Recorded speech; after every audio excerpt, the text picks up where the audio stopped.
anak angkat itu kalau di kakak gitu ya, itu nggak boleh disebut sebagai si A anaknya si B. Kalau misalkan si B ini adalah bapak angkat gitu saja. Tapi di masyarakat itu suatu hal yang lumrah Ustaz. Dalam artian mereka berpikiran bahwa akan ribet urusannya kalau di kakak itu tidak dinasabkan ke orang tua yang ngangkat. Akhirnya langsung diubah. Itu kira-kira ada toleransi nggak? Dan kemudian hubungan dengan waris gimana Ustaz? Apakah kalau nanti di kakak disebutkan di situ sebagai anak kandung gitu ya? Apakah berubah statusnya sehingga dia berhak dapat waris dari orang tua angkatnya? Atau tetap nggak dapat? Itu gimana? Ada sebuah hadis yang serius sekali mengancam seperti ini. Hadisnya riwayat Bukhari Muslim, di mana Nabi SAW pernah mengatakan, "Man idda'a ila ghairi abihi wa huwa ya'lam fal jannatu alaihi haram." Barang siapa yang mengklaim dia anak orang lain, dia anak si A, dia anak si B, padahal dia tahu dia bukan anaknya A, dia bukan anaknya B. Fal jannatu alaihi haram, maka surga haram baginya. Jadi menunjukkan bahwasanya pengakuan saya anak A, saya anak B, padahal dia tahu saya bukan anaknya orang ini. Atau sebaliknya, orang tua angkat menyatakan ini anak saya, ini keturunan saya, padahal itu bukan keturunannya. Dosa besar. Karena Nabi SAW memberikan ancaman, fal jannatu alaihi haram, surga haram baginya.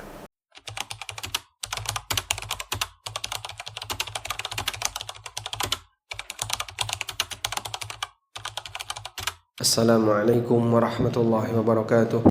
Ustadz, ini ada kasus yang belakangan rame Ustadz kaitannya dengan anak angkat. Sebenarnya di dalam Islam itu gimana Ustadz aturan anak angkat? Apakah di zaman Rasul atau zaman sahabat sudah ada praktek seseorang itu ngangkat anak? Nah ini aturannya gimana Ustadz dalam Islam? Alhamdulillah wassalatu wassalamu ala rasulillah. Kalau berbicara mengenai waktu, kapan keberadaan anak angkat itu ada dalam kegiatan masyarakat, keberadaan anak angkat sudah ada sejak zaman jahiliyah, sebelum Islam diutus.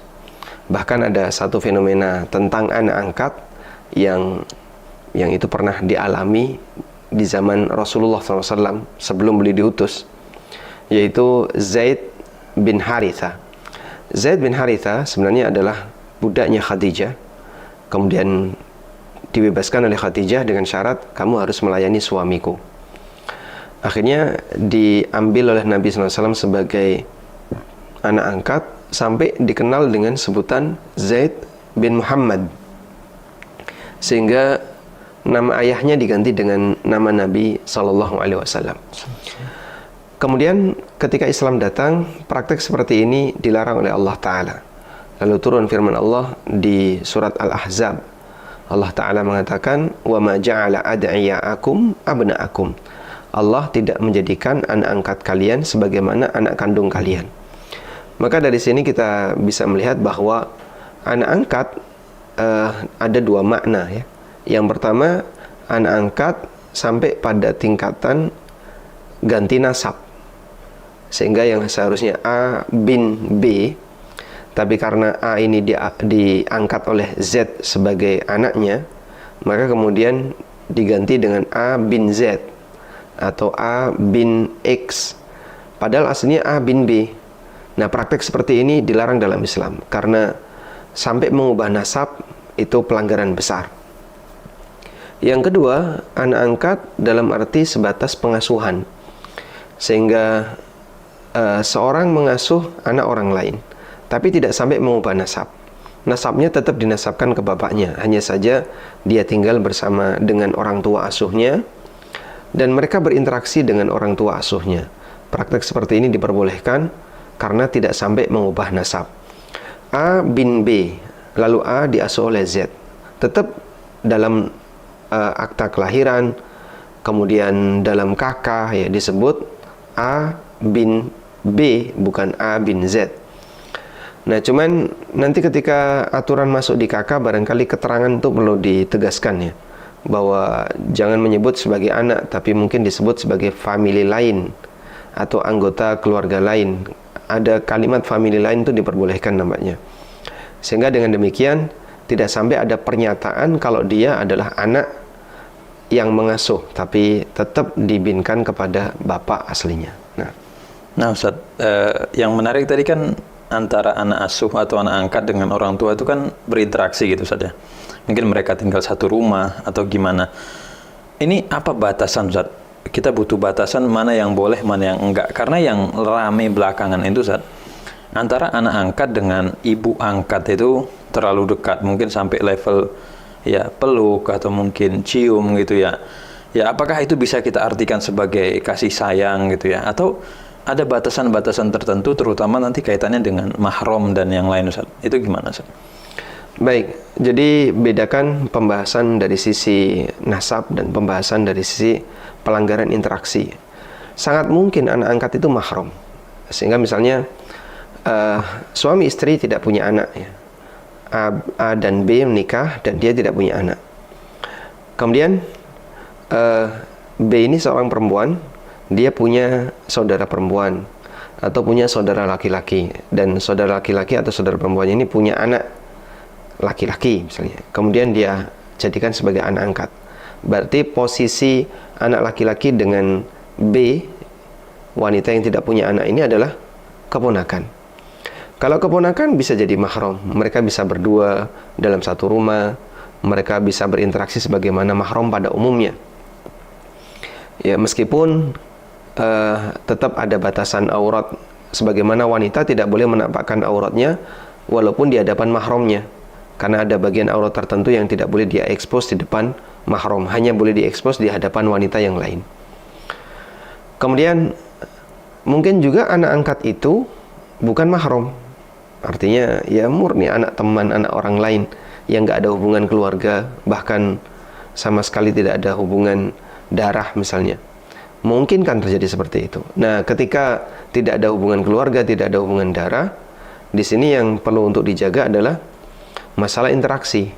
Baik anak angkat ini lelaki atau perempuan. Ketika anak angkat ini adalah perempuan, berarti interaksi dengan suami yang mengangkatnya atau bapak angkatnya. Ketika anak angkat ini lelaki, berarti interaksinya dengan ibu angkatnya.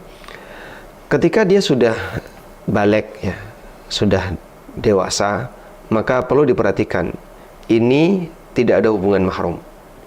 Karena tidak ada hubungan mahram, maka mereka tidak boleh bersentuhan, tidak boleh satu rumah, tidak boleh misalnya apalagi rangkul-rangkulan, karena jelas ini pelanggaran dari sisi syar'i, pelanggaran dalam interaksi. Sehingga sebatas ya, misalnya punya hubungan kedekatan batin karena dulu pernah diasuh, dulu pernah dirawat, sah-sah saja. Cuman kalau sampai pada tingkatan interaksi yang melanggar batas mahram, ini tidak diperbolehkan.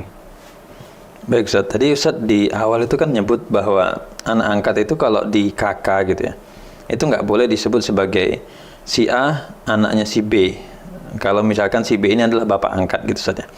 Tapi di masyarakat itu suatu hal yang lumrah Ustaz. Dalam artian mereka berpikiran bahwa akan ribet urusannya kalau di kakak itu tidak dinasabkan ke orang tua yang ngangkat. Akhirnya langsung diubah. Itu kira-kira ada toleransi nggak? Dan kemudian hubungan dengan waris gimana Ustaz? Apakah kalau nanti di kakak disebutkan di situ sebagai anak kandung gitu ya? Apakah berubah statusnya sehingga dia berhak dapat waris dari orang tua angkatnya? Atau tetap nggak dapat? Itu gimana? Ada sebuah hadis yang serius sekali mengancam seperti ini. Hadisnya riwayat Bukhari Muslim, di mana Nabi SAW pernah mengatakan, "Man idda'a ila ghairi abihi wa huwa ya'lam fal jannatu 'alaihi haram." Barang siapa yang mengklaim dia anak orang lain, dia anak si A, dia anak si B, padahal dia tahu dia bukan anaknya A, dia bukan anaknya B, fal jannatu 'alaihi haram, maka surga haram baginya.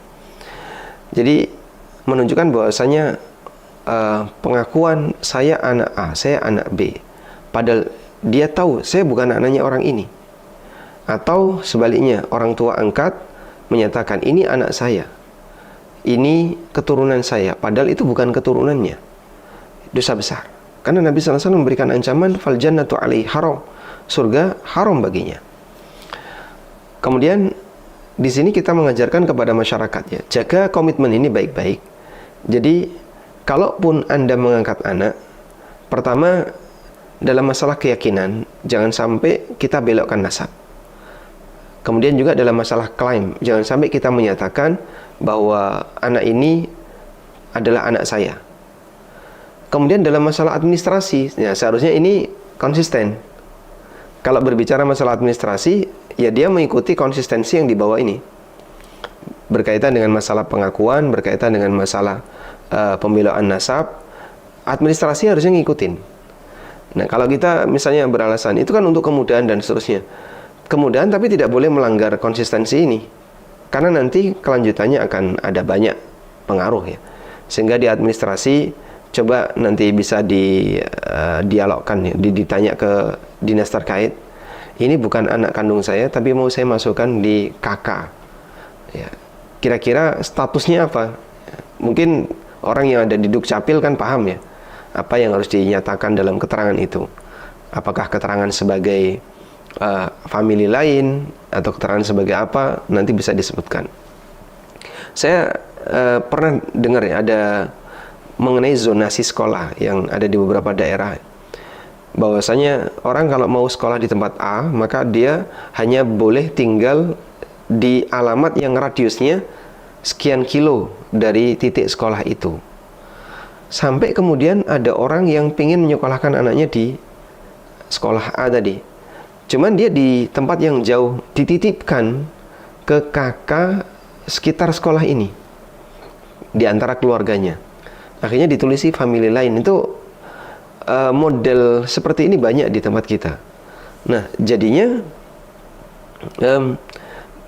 negara masih memungkinkan untuk memfasilitasi orang mencantumkan dirinya di kakak orang lain, tapi dengan status bukan anak, dengan status ya mungkin family lain atau apa. Selanjutnya, konsekuensi yang terjadi ya. Kalau tadi disebutkan tentang masalah waris dan seterusnya. Ketika dia bukan anak keturunan, kan, ada banyak sekali konsekuensinya. Pertama, nanti tidak ada hak warisan. Yang kedua, tidak ada hak wali. Ya. Kemudian tidak ada aturan mahram, yang tidak ada hak mahram, dan seterusnya. Jadinya ada banyak konsekuensi turunan. Makanya kenapa itu dijaga? Sebab hal ini berkaitan dengan masalah turunannya. Maka Islam memberikan batasan yang sangat keras. Sebagaimana praktek zina itu turunannya banyak, maka salah sebut orang tua, salah sebut anak, kemudian terjadi penyelewengan terhadap nasab, itu juga turunannya banyak. Karena itu kenapa ini dijaga? Sebab manusia itu makhluk yang bernasab. Yang lain kan tidak bernasab ya. Binatang tidak bernasab, pohon tidak bernasab, manusia bernasab. Kamu ini hadir dari mana? Oh, ada bapaknya. Dan nasab itu dinisbahkan ke bapak. Ada bapaknya. Sehingga ketika dia ada bapaknya, jelas ini anaknya si A, ini anaknya si B.